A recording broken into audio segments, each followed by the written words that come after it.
how I became a broke stay-at-home mom. Let's talk about it.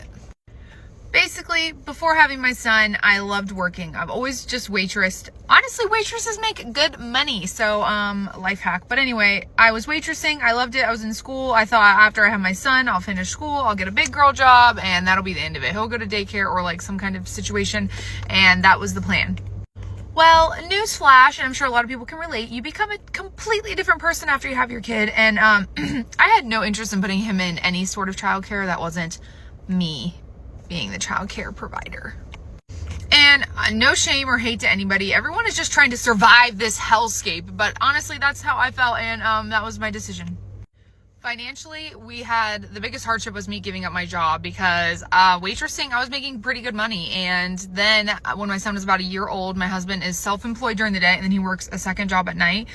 He had a very large deal fall through, which we didn't like put the cart before the horse kind of thing. It's not like we went out and bought a new car, but like we were kind of expecting this deal to go through and it didn't. So that's just a life lesson to us to like, until it's done, like never count on anything.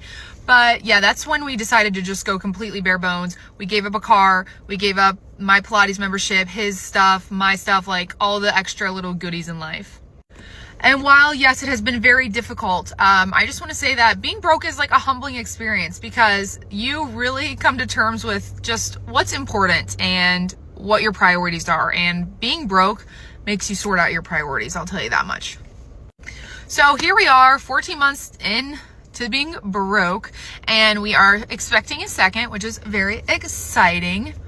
Which I know some people would say this is super irresponsible, but we are not poor. Like, we have everything we need. And also, like I said, I've said in previous videos, my husband and I are super creative. Like, if we need money, we will always find a way. So yeah, long story short, life has a interesting way of throwing you curveballs. And if you are a pregnant mother and you think that you will not want to stay home, I would just kind of like think about that because you probably will. And I'm not saying being home is like all fun and sunshine and rainbows, because it's not. Like, whatever, you know what I'm saying. But I would think about that a little more because I never thought I would want to stay home. So anyway, that's the very abbreviated story of our situation. Bye.